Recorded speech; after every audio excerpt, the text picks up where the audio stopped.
گزشتہ رات ہمارے یہاں شب بارات کے پر نور لمحات ہم نے سیلیبریٹ کیے اور اجتماعی طور پر اللہ نے توبہ استغفار کی توفیق عطا فرمائی، نوافل ادا کیے گئے، عبادت اور ریاضت ہوئی جسے پوری دنیا میں نہ صرف سراہا گیا بلکہ اس سے ایک دنیا کے اندر ایک پیغام گیا ہے کہ ہمیں دین کی طرف لوٹ کر آنا ہے۔ آج یہ بھی شب بارات کے ہی لمحات ہیں۔ آج پاکستان میں، سنٹرل ایشیا میں اور جن ممالک کے سنٹرل ایشیا کے جتنے بھی ممالک ہیں ان میں شب بارات آج ہے۔ اس وقت وہاں پر رحمتوں اور برکتوں کی سماعتیں لوٹی جا رہی ہیں اور ہم بھی الحمدللہ اسے ان لمحات میں ان کے ساتھ اس وقت شریک ہیں۔ اللہ کی بارگاہ میں توبہ کرنا، استغفار کرنا، یوں تو انسان پورا سال کرتا رہتا ہے، توبہ بھی کرتا ہے، استغفار بھی کرتا ہے، نمازیں بھی پڑھتا ہے، عبادات بھی کرتا ہے، تسبیحات بھی پڑھتا ہے، تحلیلات بھی پڑھتا ہے، لیکن ایک دل میں کھٹکا رہتا ہے کہ پتہ نہیں ہماری سجدے قبول ہوئے یا کہ نہیں، ہماری نمازیں قبول ہوئیں یا کہ نہیں، ہماری استغفار قبول ہوئی یا کہ نہیں۔ لیکن سال میں کچھ لمحات اللہ نے ایسے رکھے ہیں کہ انسان کے دل میں جو کھٹکا ہوتا ہے نا وہ اللہ دور کر دیتا ہے۔ اس میں شب بارات ہے، شب قدر ہے، شب جمعہ ہے، اچھا رمضان کا مہینہ ہے، اسی طریقے سے ذی الحج کا مہینہ ہے۔ ذی الحج کے مہینے کے بارے میں نبی پاک صلی اللہ تعالیٰ علیہ وآلہ وسلم کی حدیث کا خلاصہ ہے کہ ذی الحج کی جو پہلی 10 راتیں ہوتی ہیں جن کے بارے میں اللہ نے قرآن میں کہا کہ والفجر ولیال عشر، فجر کی قسم اور 10 راتوں کی قسم، فرمایا کہ ذی الحج کی جو پہلی 10 راتیں ہیں ہر رات اللہ تعالیٰ نے لیلۃ القدر کے برابر رکھی۔ سبحان اللہ، سبحان اللہ۔ اچھا، اور اسی طریقے سے لیلۃ القدر کے بارے میں اللہ تعالیٰ نے قرآن حکیم فرقان مجید میں فرمایا کہ انا انزلناہ فی لیلۃ القدر وما ادراک ما لیلۃ القدر، کہ ہم نے اس قرآن کو لیلۃ القدر میں نازل کیا۔ وما ادراک ما لیلۃ القدر، تمہیں کیا معلوم کہ لیلۃ القدر کیا ہے؟ فرمایا لیلۃ القدر خیر من الف شہر، کہ لیلۃ القدر 1000 مہینوں کی عبادت سے بہتر ہے۔ یعنی لیلۃ القدر کا لمحہ جسے نصیب ہو جائے تو اگر اس لمحے اس نے ایک سجدہ کیا تو 1000 مہینے مسلسل سجدہ کرنے کے برابر اللہ ثواب عطا فرماتا ہے۔ اس لمحے کسی نے استغفار کی تو 1000 مہینے استغفار کے برابر سجدہ اللہ ثواب عطا فرماتا ہے۔ لیلۃ القدر کی فضیلت بتا دی، اس کا اجر بھی بتا دیا، لیکن یہ نہیں بتایا کہ لیلۃ القدر کب ہے۔ فرمایا اس کے لیے تم خود تلاش کرو، کوشش کرو، اور اللہ کے حبیب علیہ السلام نے اس کے سائن دیے ہیں، اور سائن یہ دیے، حضور علیہ السلام نے فرمایا کہ رمضان کے آخری عشرے کی طاق راتوں میں تم کوشش کرو، تمہیں مل جائے گی۔ اب بندہ مومن اس ثواب کی جستجو میں، اس مغفرت کی جستجو میں، اس کرم کی جستجو میں کیا کرتا ہے؟ آخری عشرے میں اعتکاف بھی کرتا ہے، وہ طاق راتیں جاگ کر گزارتا ہے۔ شاید 21ویں شب ہو، شاید 23ویں شب ہو، شاید 25ویں شب ہو، شاید 27ویں شب ہو یا 29ویں شب ہو، پورا ہفتہ رہنے کے باوجود، اعتکاف کرنے کے باوجود، 10 دن عبادت کرنے کے باوجود پھر بھی دل میں کھٹکا رہتا ہے پتہ نہیں ملی یا کہ نہیں ملی، کیونکہ تعین نہیں ہے، اجر موجود ہے کہ لیلۃ القدر خیر من الف شہر، لیکن چونکہ بندہ مومن کے دل میں کھٹکا رہتا ہے کہ کاش مجھے بھی لیلۃ القدر مل جاتی، پتہ نہیں ملی یا کہ نہیں ملی، ہو سکتا ہے مل گئی ہو لیکن یہ بھی یقین نہیں ہے کہ ملی یا کہ نہیں ملی۔ یہ جو انسان کے دل کی تڑپ ہے، یہ اس کو کہتے ہیں نیکی کی جستجو، نیکی کی تڑپ، نیکی کی تلاش، جس کے بارے میں اللہ نے قرآن میں فرمایا کہ فاستبقوا الخیرات، کہ نیکی کے کاموں میں سبقت لے جاؤ، آگے بڑھو، ایک دوسرے سے کوشش کرو آگے بڑھنے۔ یہی وجہ ہے کہ صحابہ اکرام میں ہمیشہ نیکی کا کمپٹیشن ہوتا تھا، کہ وہ ان کی کوشش ہوتی تھی کہ کس کی نیکیاں زیادہ ہیں، حتیٰ کہ یہاں تک کہ ایک حدیث پاک کے اندر آتا ہے کہ سرکار دو عالم صلی اللہ تعالیٰ علیہ وسلم ام المومنین سیدہ عائشہ صدیقہ رضی اللہ تعالیٰ عنہ کہتی ہیں کہ ایک رات تھی، 14ویں کی چاند تھا اپنے عروج پر، اور آسمان ستاروں سے بھرا ہوا تھا، نور ہی نور تھا، سرکار اپنے گھر کے صحن میں آرام فرما تھے، تو آپ فرماتی ہیں کہ حضور علیہ السلام کا جو سر مبارک تھا، ام المومنین کہتی ہیں کہ وہ میری گود کے اندر تھا، یعنی حضور نے ام المومنین کی گود کو تکیہ بنایا ہوا تھا، ان کی گود میں سر رکھا ہوا تھا، اور باہر سیم میں چاندنی 14ویں کا چاند اپنے عروج پر، آسمان ستاروں سے بھرا ہوا. تو آپ فرماتی ہیں کہ میرے دل میں خیال ہے آسمان پر ستارے ستارے چمکتے نظر آ رہے ہیں. تو ام المومنین کہتی کہ میں نے عرض کیا یا رسول اللہ میرے ماں باپ آپ پر قربان ہو جائیں، کیا یہ آسمان کے ستارے دے برابر ہی تھوڑے کسی غلام دی نیکیاں ہیں؟ کہ آسمان کے ستاروں کے برابر بھی کسی کی نیکیاں ہوں گی؟ حضور نے فرمایا ہاں ہیں. ام المومنین کہتی ہیں کہ میرے دل میں خیال ہے کہ حضور کہیں گے کہ تیرے باپ ابو بکر کی، لیکن کہتی ہے کہ جب میں نے پوچھا کہ یا رسول اللہ آسمان پر جو ستارے ہیں ان ستاروں کے برابر کس کی نیکیاں ہیں؟ حضور نے فرمایا عمر کی. کیا فرمایا؟ عمر کی نیکیاں آسمان کے اوپر جو ستارے ہیں ان ستاروں سے کے برابر ہیں یا ان سے زائد ہیں. ایک تو یہ کہ اس سے جہاں اور چیز پتہ چلی وہاں ایک چیز یہ بھی پتہ چلی کہ ہم جس آقا کے امتی ہیں، جس آقا کے غلام ہیں، وہ ہمارے اعمال سے بھی واقف ہے، ہماری نیکیوں سے بھی واقف ہے. تو جس آقا کے سامنے اپنے غلاموں کی ایک ایک نیکی موجود ہے تو کیا وہ ہمارے گناہوں کو نہیں دیکھتے ہوں گے؟ کیا وہ ہماری معصیت کو نہیں دیکھتے ہوں گے؟ اس لیے انسان کو نیکی کی جستجو میں زندگی گزارنی چاہیے. نیکی کی جستجو کے اندر جو ہے وہ ہمیشہ اپنا تصور، تخیل، فکر اور خیال کو رکھنا چاہیے.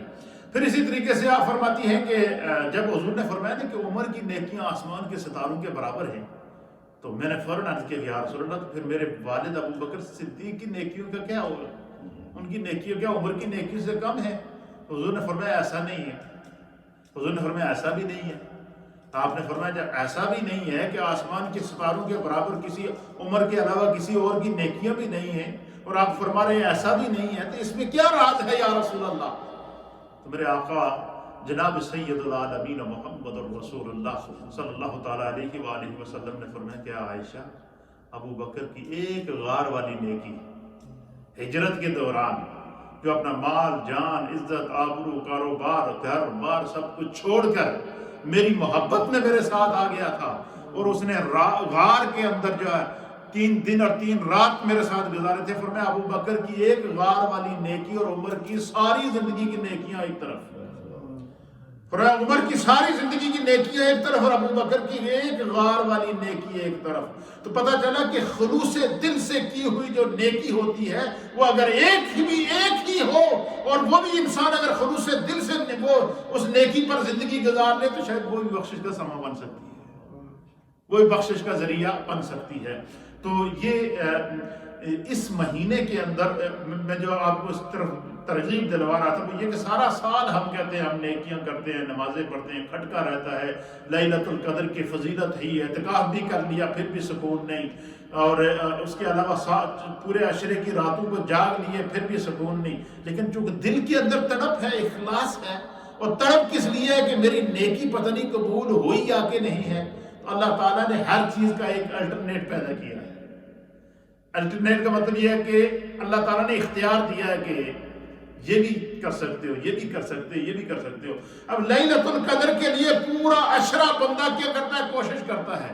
اور ادھر رحمان اور رحیم اور کریم رب نے لیلۃ البرات عطا کر دی ہے. لیلۃ البرات، شب برات عطا کر کے بتا دیا کہ کیا ہے، انا انزلناہ فی لیلۃ مبارکۃ. اس قرآن کو ہم نے پورے کا پورا اس برکت والی رات میں نازل کیا. پھر یہ بھی بتا دیا کہ ہم نے فیہا یفرق کل امر حکیم، کہ اس رات کو ہر حکمت والا کام بانٹ دیا جاتا ہے. پھر یہ بھی بتا دیا کہ جو ہے وہ اس رات کو کیا ہوگا. فرمایا کہ یہ بھی بتا دیا کہ شب قدر کو تو تم آخری عشرے میں تلاش کرتے ہو، 21 کو تلاش کرتے ہو، 23 کو کرتے ہو، 25 کو کرتے ہو، 27 کو کرتے ہو، 29 کو کرتے ہو. فرمایا کہ شعبان المعظم کی 15ویں شب ہے، اس کا تعین بھی کر دیا، بتا بھی دیا کہ یہ شب کب آئے گی.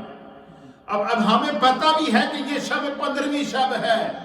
یہ بھی پتہ ہے کہ اس شب کو گناہگاروں کے گناہ اللہ کی رحمت پکار کر معاف کرتی ہے. یہ بھی پتہ ہے کہ اللہ رب العالمین نے اس شب کے لیے بارے میں اللہ کے حبیب علیہ السلام نے فرمایا کہ اگر بنی کلب کی بکریوں کے بالوں کے برابر بھی کسی کے گناہ ہوں گے اللہ اس رات کو معاف کر دے گا. اور ایک روایت کے مطابق سرکار دو عالم صلی اللہ تعالیٰ علیہ وآلہ وسلم نے فرمایا کہ اگر کسی کے گناہ ریت کے ذروں کے برابر ہوں اور وہ سچی توبہ کرے اللہ معاف کر دے گا، اور کسی کے گناہ اگر جو ہے وہ ایک روایت کے مطابق سمندر کی جھاگ کے برابر ہوں تو اللہ معاف کر دے گا، سچی توبہ کرے۔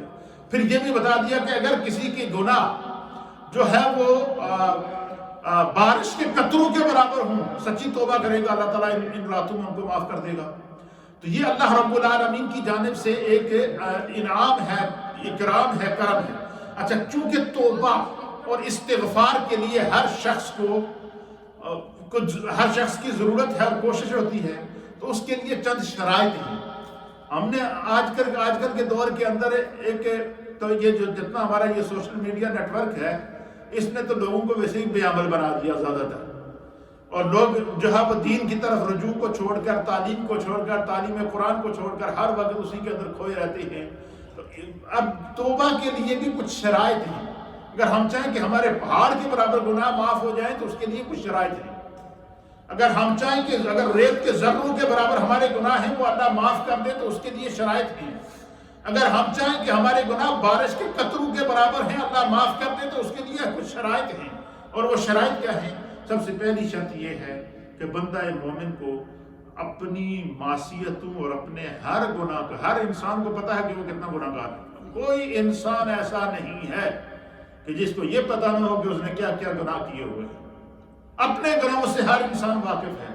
تو فرمایا کہ توبہ کی سب سے پہلی شرط یہ ہے کہ بندہ ہر اپنے گناہ کا، چاہے وہ گناہ صغیرہ ہو، وہ گناہ کبیرہ ہو، وہ گناہ دانستہ ہو، وہ گناہ نادانستہ ہو، وہ گناہ عمدن ہو، وہ گناہ خطاً ہو، اپنے ہر گناہ کا اقرار کرے گا۔ پہلی شرط توبہ کی کیا ہے کہ بندہ گناہ کا اقرار کرے، گناہ کو جسٹیفائی نہ کرے، گناہ اللہ کی بارگاہ میں سلنڈر ہو جائے کہ اللہ یہ جرم مجھ سے ہوا ہے، میں مانتا ہوں اور تیری رحمت سے امید رکھتا ہوں کہ تم مجھے معاف کر دے گا۔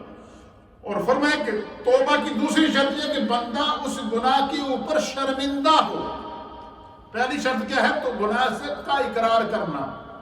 توبہ کے لیے پہلی شرط ہے اقرار جرم، توبہ کے لیے پہلی شرط ہے اقرار گناہ، توبہ کے لیے پہلی شرط ہے کہ بندہ جو ہے وہ بالکل کھول کر اپنے آپ کو اپنے رب کے سامنے پیش کر دے کہ یہ گناہ میں نے کیا ہے، میں نے شراب پیا ہے، مجھ سے گناہ ہوا ہے، میں نے زنا کیا ہے، مجھ سے گناہ ہوا ہے، میں نے چوری کی ہے، مجھ سے گناہ ہوا ہے، میں نے کسی کا حق مارا ہے، مجھ سے گناہ ہوا ہے، میں نے فلاں جو ہے وہ جرم کیا ہے، یہ مجھ سے گناہ ہوا ہے، میں اس کا ازالہ بھی کروں گا اور اس کا اقرار بھی کرتا ہوں۔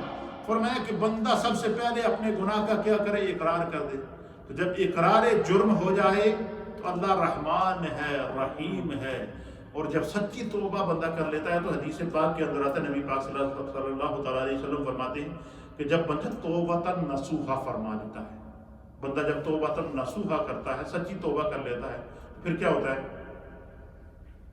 فرمایا کہ پھر یہ ہوتا ہے کہ اللہ وہ پھر ارادہ کرتا ہے کہ میں آئندہ یہ گناہ دوبارہ نہیں کروں گا، اور وہ مرتے دم تک اس پر قائم رہتا ہے۔ مرتے دم تک بندہ قائم رہے کہ گناہ سے توبہ کی، اقرار جرم کیا، اور مرتے دم تک اس سے دوبارہ وہ گناہ صادر نہ ہوا، دوبارہ اس نے وہ گناہ نہیں کیا۔ تو حضور علیہ الصلوۃ والسلام فرماتے ہیں کہ اللہ اتنا رحمان ہے، اتنا رحیم ہے کہ اللہ تعالیٰ فرشتوں اس کے سب سے پہلے تو اللہ اس کے گناہ کو معاف کر دیتا ہے۔ دوسرا یہ کہ فرشتوں کے رجسٹر کے اندر جہاں وہ گناہ لکھا ہوتا ہے اللہ اس کو ریموو کر دیتا ہے، جس کو آج کی سوشل میڈیا کی زبان میں کہتے ہیں ڈیلیٹ کر لینا، کہتے ہیں نا فلاں میسج ہمارا ڈیلیٹ کر دیں۔ جب وہ میسج ڈیلیٹ ہو جائے تو اس کے اندر آپشن آتے ہیں کہ یہ جو میسج آپ ڈیلیٹ کر رہے ہیں یہ صرف اپنے سسٹم سے ڈیلیٹ کر رہے ہیں یا آل جہاں جہاں آپ نے بھیجا سب کو ڈیلیٹ کر رہے ہیں۔ تو اگر ہم آل کا بٹن دبائیں گے تو وہ جس کو ہم نے وہ میسج بھیجا ہے وہ اس کے سسٹم سے بھی ڈیلیٹ ہو جائے گا۔ کیوں؟ کہ ہم نے اس میسج کو کیا کر دیا؟ ختم کر دیا، ڈیلیٹ کر دیا۔ اسی طریقے سے گناہ جب بندہ سچی توبہ کرتا ہے، استغفار کرتا ہے، اپنے رب سے رجوع کرتا ہے اور یہ ارادہ کرتا ہے کہ میں آئندہ یہ گناہ نہیں کروں گا، اور اس پر ساری زندگی قائم رہتا ہے، مرتے دم تک دوبارہ اس کا وہ گناہ نہیں ہوتا، تو حضور فرماتے ہیں ایک تو اللہ تعالیٰ اس کے اس گناہ کو معاف کر دیتا ہے، اور دوسرا کیا ہوتا ہے، میرے سرکار فرماتے ہیں کہ اللہ تعالیٰ فرشتوں کو جنہوں نے اس کے گناہ کو دیکھا تھا، یا زمین کا وہ حصہ جس کے اوپر اس نے گناہ کیا تھا، اللہ تعالیٰ ان سے بھی اس کو بلا دیتا ہے۔ وہ کیا کرتا ہے؟ بلا دیتا ہے۔ پھر یہاں تک کہ فرمایا کہ لوح محفوظ کے اوپر جو انسان کی نیکیاں اور بدیاں اور اس کی زندگی کی ہسٹری لکھی ہے، لائف ہسٹری لکھی ہوتی ہے، اس کے اوپر بھی اس کے گناہ کے اوپر پردہ ڈال دیا جاتا ہے، ریموو ہو جاتا ہے اس کا گناہ۔ لیکن اس کے لیے کیا ہے کہ وہ سچی توبہ کرے۔ پہلی شرط توبہ کے لیے کیا ہے کہ گناہوں کا اقرار کرنا، دوبارہ زندگی میں۔ دوسری شرط اپنے گناہ پر نادم اور شرمندہ ہونا۔ اور نبی پاک صلی اللہ علیہ وسلم کی حدیث ہے، حضور علیہ السلام نے فرمایا کہ الندم توبۃ، حضور نے فرمایا کہ ندامت، گناہ کے اوپر شرمندہ ہونا، یہ توبہ کی حقیقت ہے۔ ہمارے ہاں تو اس حد تک سنگ دلی ہے کہ ہم گناہ کر کے اس کو دوسرے دوستوں کو بیان کرتے ہیں، میں ایک کر گیا، میں بڑا تیر مارے۔ یہ ایک تو گناہ، دوسرا اس کے اوپر ڈٹائی کیا کہ فون کر کے دوستوں کو بتاؤ، دوستوں کی محفل میں جاؤ یا عورتیں سہیلیوں کی محفلوں میں جائیں، جب اکٹھی ہو جائیں تو پھر ایک دوسرے کے سامنے کہ میں نے یہ کیا، میں نے یہ کیا، میں نے یہ کیا، حالانکہ یہ گناہ ہے۔ وہ گناہ کو اس کو اپنے دوستوں کے اندر بیان کرنا، اس گناہ کے لیے اس کو مذاق کا ذریعہ بنانا، وہ گناہ کے اوپر دوسرا گناہ ہے۔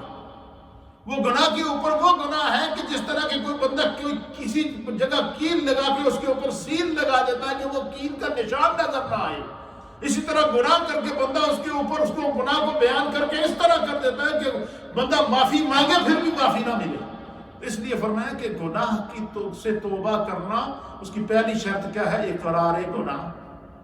گناہ سے توبہ کی دوسری شرط کیا ہے؟ گناہ پر شرمندہ ہونا۔ اور گناہ سے توبہ کی تیسری شرط کیا ہے؟ فرمایا کہ شرعی تعلیمات کے مطابق اپنی تقصیروں کو، اپنی تقصیرات کو، اپنے گناہوں کی تلافی کرے۔ کسی دی زمین قبضہ کر کے بندہ کہے میں توبہ کر لی، یا اللہ نے کہتے سچی توبہ کر لیا، تو زمین اپنے گول پہ ہی ہے۔ کسی کا حق مار دیا، اس کے پیسے لیے، اس کو واپس نہیں کیے، تو کہے میں نے شب رات کو توبہ کر دی تھی، تو وہ توبہ قبول نہیں ہوگی اس وقت تک جب تک پیسے واپس نہیں کرے گا۔ کسی کا حق مارا تو وہ حق اس وقت تک وہ توبہ قبول نہیں ہوگی جب تک اس کو حق واپس نہیں کرے گا۔ تو فرمایا کہ شرعی تعلیمات کے مطابق اپنے گناہوں اور تقصیرات کی تلافی کرے۔ تلافی کیا کہ کسی کا حق مارا ہے اس کو واپس کرے، کسی کے ساتھ زیادتی کی ہے اس کی زیادتی کو واپس کرے، اعلانیہ گناہ کیا ہے تو اس کی اعلانیہ توبہ کرے، خفیہ گناہ کیا ہے تو اس کی خفیہ توبہ کرے۔ یہ ہے اس گناہ سے تلافی، یہ ہے ان تقصیرات کی تلافی۔ اور توبہ کی چوتھی شرط کیا ہے؟ فرمایا کہ جس طرح اپنی زندگی کا بندہ حساب کرتا ہے، اس طرح اپنی نمازوں کا حساب کرے۔ کیسے حساب کرے نمازوں کا؟ کہ بندہ یہ حساب کرے کہ میری اس وقت عمر ہے جو مثلا 40 سال۔ کتنی عمر ہے؟ 40 سال عمر ہے، تو بندہ یہ کہے کہ 12 سال تک تو میری جو عمر ہے یہ نابالغی کی عمر ہے۔ 12 سال کی عمر تک میں کیا تھا؟ نابالغ تھا، میرے اوپر احکام شرعیت جو ہے میں اس کا مکلف نہیں تھا۔ تو 40 سال میں سے بندہ اپنی 12 سال نکال لے نابالغی کے۔ 40 سال میں سے 12 سال بندہ کیا کر لے؟ نابالغی کے نکال لے۔ پھر اسی طریقہ مثلا عورت ہے تو عورت جو ہے وہ اپنی زندگی کا حساب کرے، مثلا 40 سال کی ہے تو 40 سال میں سے وہ اپنی زندگی کے 9 سال، شریعت کے مطابق 9 سال کے بعد بچی، اور تقریباً 12 سال کے بعد بچہ، یہ بلوغت کی عمر میں داخل ہو جاتی ہے۔ کتنی؟ 9 سال کے بعد بچی اور تقریباً 12 سال کے بعد جو ہے وہ بچہ، یہ بلوغت کی عمر ہے، ایک شرعی حد ہے۔ ورنہ جب بھی بندہ بالغ ہوتا ہے تو اس کو اندازہ ہو جاتا ہے کہ وہ کب بالغ ہوا ہے۔ عورت ہے تو مثلا 40 سال کی عورت ہے تو وہ اپنی زندگی کے 9 سال اس میں سے نابالغی کے نکالے۔ پھر ان 9 سالوں میں سے جو ہے وہ حساب کرے کہ جیسا ہر عورت کو یہ پتا ہوتا ہے کہ اس کا یہ جو منتھلی پیریڈ ہوتے ہیں وہ کتنے دن ہیں، وہ 3 دن ہیں، وہ 9 دن ہیں، یا اس سے کم ہیں یا اس سے زیادہ ہیں، وہ ہر عورت کو ان ایام کو پتہ ہوتا ہے، وہ ان ایام کو اس میں سے نکال لے۔ جتنے بچے ان کو پیدا ہوئے ہیں اس دوران جو ایام ہیں ان ایام کو اس میں سے نکال لے، پھر کیلکولیٹ کرے اپنی زندگی کے کہ ان 40 سالوں میں سے یہ دن تو نکل گئے، اس کے علاوہ کتنے دن بچے ہیں۔ پھر بندہ کیا کرے، حساب کرے کہ میں نے کب سے پکی نمازیں شروع کی تھی۔ اسی طریقے سے مرد حساب کرے کہ میں نے 12 سال سے میں بالغ ہوا تھا، 40 سال میری عمر ہو گئی ہے، تو مجھ سے کتنی نمازیں قضا ہوئی ہیں، میں نے کتنی نمازیں چھوڑی ہیں۔ اللہ تعالیٰ نے دن رات میں 5 نمازیں مجھ پر فرض کی ہیں۔ تو فرمایا کہ توبہ کی چوتھی شرط یہ ہے کہ بندہ اپنی نمازوں کا حساب کر کے ان کی قضا کرے۔ اچھا ظاہر ہے ہر آدمی کیلکولیٹڈ نہیں ہوتا، پڑھا لکھا نہیں ہوتا، تو وہ اس کو آدمی کو پتہ ہی نہیں ہے کہ اس سے کتنی نمازیں قضا ہوئی ہیں، تو اس کے لیے کیا حکم ہے؟ تو اس کے لیے ہمارے فقہاء اور محدثین نے لکھا ہے کہ وہ قضائے عمری کی نیت کرے۔ کیا کرے؟ قضائے عمری کی نیت کرے۔ قضائے عمری کیا نیت کرے کہ بھائی مجھے یہ تو پتہ نہیں میری کتنی نمازیں قضا ہوئی ہیں، لیکن میں اپنے رب کی طرف رجوع کرتا ہوں اور میری یہ خواہش ہے کہ میں مرتے دم تک اس کا ازالہ کروں۔ تو وہ کیا کرے؟ فرمایا وہ ہر نماز کے ساتھ ایک زندگی کی نماز قضا کرے۔ مثلا فجر کے ساتھ اپنی زندگی کی پہلی قضا فجر، یہ نیت کر لے کہ میری زندگی کی سب سے پہلی فجر قضا ہوئی تھی، میں اس کو قضا کر رہا ہوں، ادا کر رہا ہوں۔ جو ظہر کے ساتھ زندگی کی دوسری نماز ظہر قضا کر لے، عصر کے ساتھ زندگی کی عصر قضا کر لے، ایک مغرب کے ساتھ ایک مغرب قضا کر لے، عشاء کے ساتھ ایک عشاء قضا کر لے، اور وقت ہو تو آپ زیادہ وقت نفل نمازیں پڑھنے کے بجائے اپنی زندگی کی قضا نمازیں پڑھے۔ فرمایا کہ اس طریقے سے بندہ حساب کر کے، توبہ کی چوتھی شرط یہ ہے کہ بندہ اگر کہے کہ میں سچی توبہ کر لوں، جس کو قرآن نے توبۃ نصوحا کہا ہے، تو وہ توبۃ نصوحا کیا ہے کہ بندہ اپنی نمازوں کا حساب کر کے ان کی قضا کرے، مرد ہو یا عورت ہو۔ اب دیکھیں اللہ اتنا رحمان ہے، اتنا رحیم ہے کہ عورت کے جو منتھلی پیریڈ ہوتے ہیں یا بچہ پیدا ہونے کے بعد جو اس کے ایام ہوتے ہیں، ان دنوں میں اللہ نے نمازیں معاف کر دی اس کو۔ اور یہاں تک حدیث کے اندر نبی پاک نے فرمایا کہ ان ایام میں جو 5 وقت کی نماز کا ڈیلی عورت کو ثواب ملتا تھا، وہ بغیر پڑھے اللہ اس کو عطا کرے گا، کیونکہ اس کو عذر شرعی لاحق ہو گیا۔ اچھا جب ہم نے نمازیں نہیں پڑھی ہیں تو اللہ نماز پڑھنے کا ثواب دے رہا ہے، تو جو نمازیں ہم نے جان بوجھ کر چھوڑی ہیں اس پہ سزا تو بنتی ہے نا۔ یہ ہماری مائیں بہنیں جو اس وقت مجھے سن رہی ہیں، یہ شب بارات یہ صرف راتوں کو توبہ کر کے آنسو بہا کے استغفار کر کے بندہ کہے میری مغفرت ہو گئی، ایسا نہیں ہے۔ ہمیں اپنی زندگی کا حساب کرنا ہوگا۔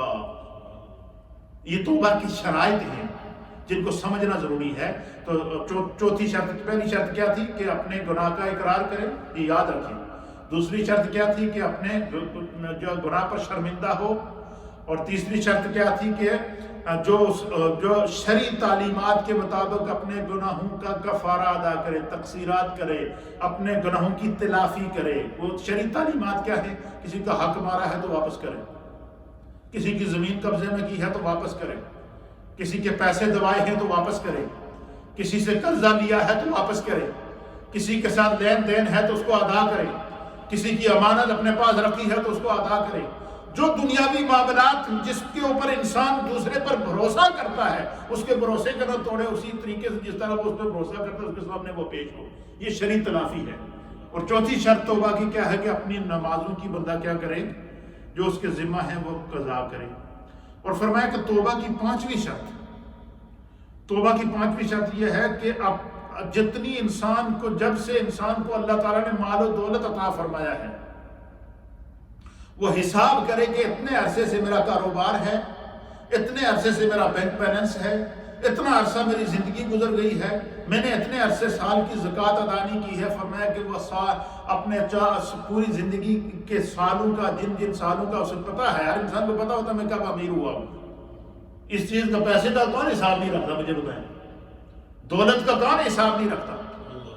لیکن ہمیں دولت کا، ہم پیسے گننے کے لیے تو تیار ہیں، پانڈ لینے کے لیے تو تیار ہیں، بینک بیلنس بنانے کے لیے تو تیار ہیں، اور جو ہے وہ بڑی بڑی جائیدادیں بنانے کے لیے تو تیار ہیں، لیکن کبھی ہمارے ضمیر نے یہ گوارا نہیں کیا کہ سال میں اس پیسے کا حق ادا کرنے کے لیے اس سے زکوٰۃ نکالنی ہے۔ اس کا صدقہ دینا ہے۔ فرمایا کہ توبہ کی 5ویں شرط یہ ہے کہ بندہ اپنے مالوں سے زکوٰۃ نکالے، اور فرمایا گزشتہ سالوں میں اگر اس نے زکوٰۃ نہیں دی ہے تو اس کا حساب کر کے اندازے کے مطابق زکوٰۃ نکال لے کہ میرے ان سالوں میں مجھ سے زکوٰۃ دینے میں کوتاہی ہوئی ہے، لہٰذا میں ان سالوں کی بھی زکوٰۃ نکالتا ہوں۔ زندگی کا کوئی پتہ نہیں۔ آپ مجھے بتائیں اس کرونا وائرس نے انسانیت کو نگلا یا کہ نہیں نگلا؟ محل ادھر رہ گئے، کاروبار ادھر رہ گئے، بہاریں ادھر رہ گئیں، زندگی کی عیاشیاں ادھر رہ گئیں، بندے کا نہ دوائی نصیب ہوئی، نہ گولی نصیب ہوئی، نہ علاج نصیب ہوا، ڈاکٹر بے بس، انسان بے بس۔ اس سے بڑی اور کیا امتحان ہوگا مجھے بتائیں؟ اس سے بڑی اور کیا قیامت ہوگی ہمارے اوپر؟ تو فرمایا کہ توبہ کی 5ویں شرط یہ ہے کہ بندہ اپنے مالوں میں سے زکوٰۃ نکالے، اللہ کے راستے میں اس مال کو خرچ کرے، صدقات نکالے، زکوٰۃ دے۔ اور فرمایا کہ توبہ کی 6ٹھی شرط یہ ہے کہ بندہ یہ بھی حساب کرے کہ اللہ نے مجھ پر جس طرح نماز فرض کی تھی، جس طرح زکوٰۃ فرض کی تھی، اس طرح اللہ نے مجھ پر روزے بھی فرض کیے ہیں۔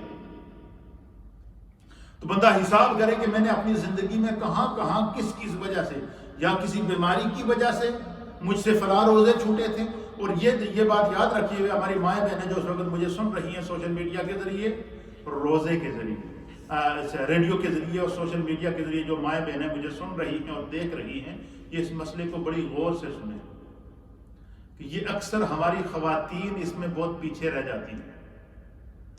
اکثر خواتین کے یہ عذر شرعی ہے، یا میں جب خواتین کے منتھلی پیریڈز آتے ہیں یا کوئی بچے کی پیدائش کے بعد کے جو ایام ہوتے ہیں تو بسا اوقات وہ رمضان میں آ جاتے ہیں، تو ان کے وہ روزے رہ جاتے ہیں۔ مثلا ایک عورت کو رمضان شروع ہوتے ہوئے ابتدائی رمضان میں بچہ پیدا ہو گیا تو ظاہر ہے وہ پورا مہینہ روزہ نہیں رکھ سکے گی۔ تو ایسا کئی عورتوں کے ساتھ ہوتا ہے، اور بعض دفعہ خواتین کا یہ ہوتا ہے کہ میں نے روزے کا کفارہ ادا کر دیا، فدیہ ادا کر دیا۔ اس طرح نہیں ہوتا ہے۔ وہ یہ فدیہ اور کفارہ روزے کا اس آدمی کا ہے جو روزہ رکھنے کی طاقت نہ رکھتا۔ فرمایا کہ توبہ کی 6ٹھی شرط یہ ہے کہ بندہ حساب کرے، چاہے وہ مرد ہو یا عورت ہو، کہ اس سے کتنے روزے زندگی میں چھوٹے ہیں، تو سال کے باقی ایام میں ان روزوں کی قضا کرے، کیونکہ روزہ اللہ نے اس کے ذمہ فرض کیا ہے۔ دیکھیں نمازیں معاف ہیں، روزے کی قضا ہے۔ عورتیں اگر ایام مخصوصہ کے اندر جتنے دن نمازیں نہیں پڑھیں گی اس کو قضا نہیں کریں گی، وہ معاف ہیں، لیکن روزے کی قضا کریں گی۔ کیوں؟ کہ روزے بعد میں قضا کر سکتی ہیں۔ اس لیے جن جو زندگی میں روزے چھوٹے ہوئے ہیں، فرمایا کہ ان روزوں کی کیا کرے؟ قضا کرے بندہ۔ یہ توبہ کی 6ٹھی شرط۔ اور توبہ کی 7ویں شرط کیا ہے؟ یہ شب برات کا پیغام ہے، اور یہ جہاں بھی آپ مجھے اس وقت دیکھ رہے ہیں یہ باتیں نوٹ کرنے، آج کی ہماری یہ جو شب ہے اس شب کے اندر ہمیں یہ بات پیش نظر رہنی چاہیے۔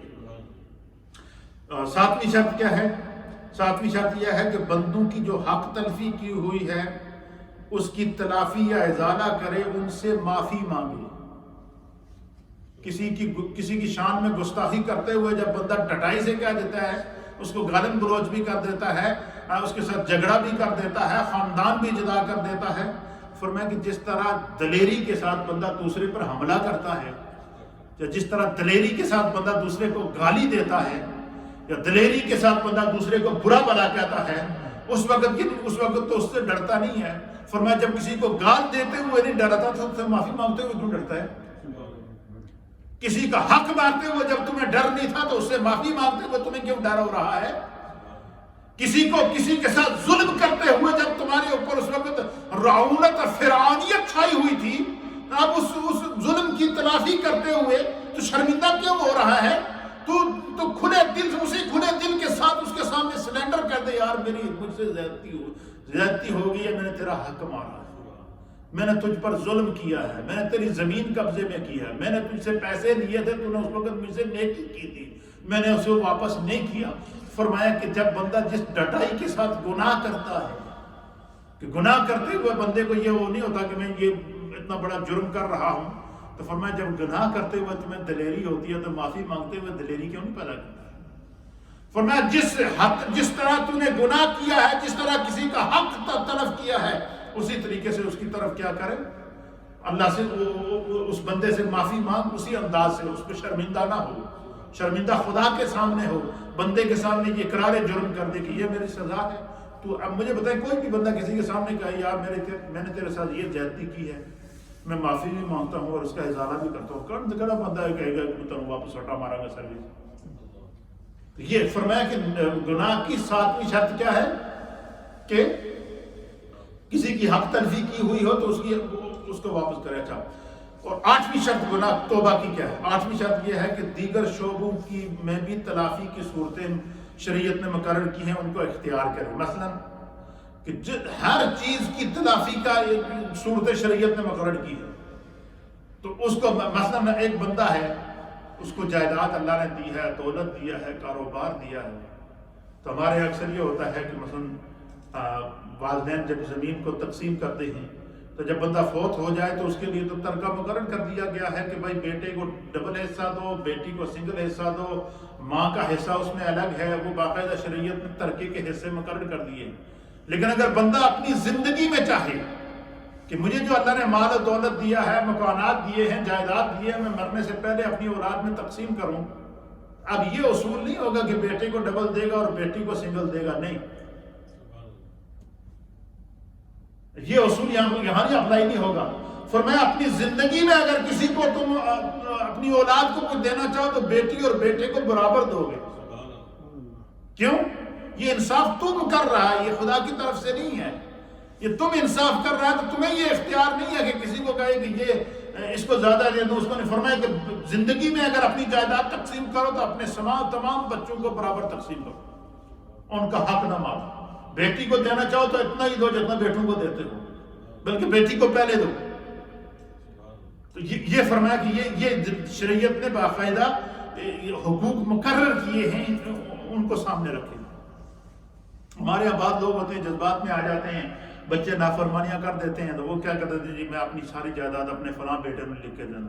اچھا، وہ جائیداد لکھ کر تو چلے گئے، پیچھے بچے لڑ رہے ہیں کہ جائیداد سارے پیو دی سی، ساری ماں دی سی، ساری اس نے قبضہ کر لی. اب وہ جائیداد پھر کے قبر میں بندے کے لیے عذاب بن جاتی ہے.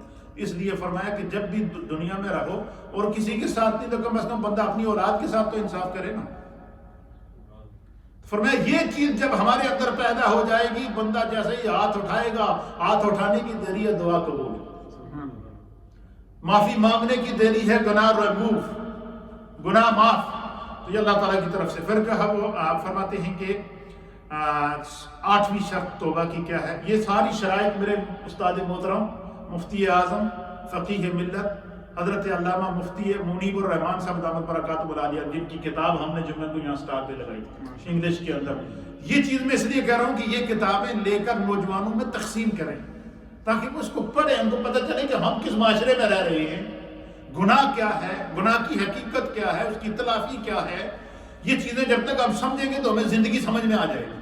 مجھے بتائیں یہ جو 10 شرائط مفتی صاحب نے توبہ کے لکھے ہیں، یہ اگر آج کا ہمارا ینگسٹر سمجھ جائے گا، ہمارا نوجوان بچہ یا بچی سمجھ جائے گی، تو میں آپ کو بتاؤں، میں گارنٹی سے کہتا ہوں کہ ہمیں زندگی گزارنے کا طریقہ آ جائے گا، زندگی گزارنے کا سلیقہ آ جائے گا. اس لیے یہ جو کتابیں میں نے اسپیشل اس لیے یہ منگائی تھی کہ ہم پورے محلے کے اندر یا نوجوانوں کے اندر اس کو کیا کریں، تقسیم کریں کہ ہر نوجوان کو کہیں کہ اس کا یہ چیپٹر پڑھو، اس کتاب کا چیپٹر 11 ہے، یہ پڑھو، اس کے اندر زندگی کے سائن ہیں، سائن آف دا زندگی ہے. اور 8ویں شرط کیا ہے؟ فرمایا کہ اللہ تعالیٰ سے عہد کرے کہ آئندہ ان گناہوں کا اعادہ نہیں کرے گا. توبہ کی 8ویں شرط کیا ہے کہ بندہ اللہ سے وعدہ کرے کہ جو گناہ مجھ سے ہو گئے ہیں اس دفعہ تو معافی عطا کر، آئندہ مجھ سے یہ گناہ دوبارہ نہیں ہوگا. اور اللہ تعالیٰ سے عہد کرنے کے بعد پیمان وفا پر قائم رہے زندگی ساری. یعنی کہ بندہ وقتی طور پر گئے شب رات میں آیا، جی مولوی صاحب نے ذکر کرا دیتا، دعا کرا دیتی، استغفار کر دیتا، گیٹ تو باہر نکل گیا تو بھول گیا کہ کدھر سے. یہ توبہ نہیں ہے، یہ بھول جائیں. توبہ وہ ہے کہ گناہ کرنے کے بعد یاد رہے کہ آئندہ اس کو نہیں کرنا ہے. نمازیں قضا کرے تو آئندہ زندگی میں نماز قضا نہ ہو. اس لیے یہ ساری چیزیں رکھی ہیں. اور 9ویں شرط کیا تھی؟ 9ویں شرط یہ لکھی ہے، آپ فرماتے ہیں کہ اعلانیہ گناہوں کی توبہ بھی اعلانیہ کرنی. اور اس کے اوپر حدیث پاک پیش کی ہے کہ عن معاذ بن جبل رضی اللہ تعالیٰ عنہ قال قلت یا رسول اللہ اوصینی. حضرت معاذ بن جبل کہتے ہیں کہ میں نے نبی اکرم صلی اللہ تعالیٰ علیہ وسلم کی بارگاہ میں عرض کیا کہ یا رسول اللہ اوصینی، مجھے کوئی وصیت کیجیے، اور ایسی وصیت کریں کہ جس کو میں پلے باندھ لوں تو میری زندگی سنور جائے. تو فرماتے ہیں کہ نبی اکرم فقال، حضور علیہ الصلوۃ والسلام نے مجھے مخاطب کر فرمایا علیک بتقوی اللہ ما استطعت، فرمایا کہ جہاں تک تو طاقت رکھتا ہے، جتنی تو استطاعت رکھتا ہے، تقوی اختیار کر. تقوی اختیار کرنے کا معنی کیا ہے کہ نیکی پر قائم رہ اور گناہ کے قریب نہ جا، یہ تقوی ہے. حضور نے فرمایا کہ جتنی خدا نے تمہیں طاقت دی ہے اس کے مطابق تقوی اختیار کر. فرمایا یہ اس کے مطابق کیا کرے، تقوی اختیار کر. یہ پہلی نصیحت کی ہے. اور دوسری نصیحت کیا کر دیا حضور نے فرمایا کہ اپنے اوپر کیا کرتے، فرمایا کہ وَاذْكُرُ اللَّهَ عِنْدَ كُلِّ حَجَرٍ وَشَجَرٍ، فرمایا کہ چلتے پھرتے اٹھتے بیٹھتے ہر درخت، ہر پتھر، ہر دریا، ہر سمندر، سفر میں، حضر میں، جہاں بھی ہے، چلتے پھرتے اپنی زبان کو اللہ کے ذکر سے تر رکھا کر. مجھے بتائیں، ہم جب سفر کرتے ہیں، دن رات ہم چلتے ہیں یا زندگی گزارتے ہیں، زندگی کے اصول ہم گزارتے ہیں، تو ہم کیا کرتے ہیں؟ آپ نے یہ دیکھا ہوگا کہ ایک سفر کے دوران ہم دن میں کتنے معاملات سوچتے ہیں یا نہیں سوچتے؟ کتنی سوچیں آتی ہیں، یہ کرنا ہے، بچوں کا یہ کرنا ہے، یہ کرنا ہے، ادھر کرنا ہے، یہ کرنا ہے، نائٹ ڈیوٹی کرنی ہے، ڈے ڈیوٹی کرنی ہے، یہ کرنا ہے، بچوں کے ساتھ بیٹھنا ہے، نماز پڑھنی ہے، مسجد جانا ہے، پیسے دینے ہیں، بل بھرنے ہیں. یہ ساری سوچیں ہمارے دل میں آتی ہیں یا نہیں آتی؟ جب پوری زندگی کی ہسٹری اور پوری زندگی کی جو سرکل ہے وہ ہمارے دماغ میں چل رہا ہوتا ہے، صبح سے شام تک 24 گھنٹے میں ہم نے کیا کرنا ہے، تو ان 24 گھنٹوں میں اگر ساتھ ساتھ ہماری زبان اللہ کے ذکر سے تر رہے تو کتنی بڑی وہ ہو جائے گی. تو فرمایا کہ حضور علیہ السلام نے حضرت معاذ بن جبل کو پہلی نصیحت کیا کی کہ اپنی استطاعت کے مطابق نیکی کا راستہ اختیار کر، تقوی اختیار کر. دوسرا کیا کہ چلتے پھرتے اٹھتے بیٹھتے ہر جگہ اللہ کا ذکر کیا کر. اور پھر تیسری نصیحت کیا کی ہے، فرمایا کہ تو اگر تم نے کوئی گناہ کیا ہو تو اللہ کی رضا کے لیے جلد توبہ کر، پوشیدہ کی پوشیدہ اور اعلانیہ کی اعلانیہ. یہ حضور علیہ السلام نے 3 نصیحتیں حضرت معاذ کو کی. پہلی کیا کی، یاد ہے آپ کو؟ پہلی نصیحت یہ کی ہے کہ اپنی استطاعت کے مطابق نیکی کا راستہ اختیار کر. اور دوسری نصیحت کیا کی کہ چلتے پھرتے اٹھتے بیٹھتے زبان پر اللہ کا ذکر جاری رکھ. اور تیسری نصیحت یہ کی کہ اعلانیہ گناہ کی اعلانیہ توبہ کر، اور چھپے ہوئے گناہ کی چھپی ہوئی توبہ کر. یہ ہے اللہ تعالیٰ کی طرف سے کرم اور اس کا فضل. یہ آگے بہت ساری اس کی شرائط ہیں، چونکہ آج شب برات پاکستان میں بھی، سنٹرل ایشیا میں بھی ہے، اور تازہ ہم لوگ بھی اس کی لذت سے جو ہے وہ ابھی تک ہمارے اوپر اس کے اثرات موجود ہیں. تو اس لیے میں نے توبہ کے سارے شرائط بیان کر دیے ہیں تاکہ ہمیں توبہ کرتے وقت ہر چیز ہمارے پیش نظر رہے. اللہ ہمیں دین کو سمجھنے کی توفیق عطا فرمائے. تھوڑا سا ذکر کر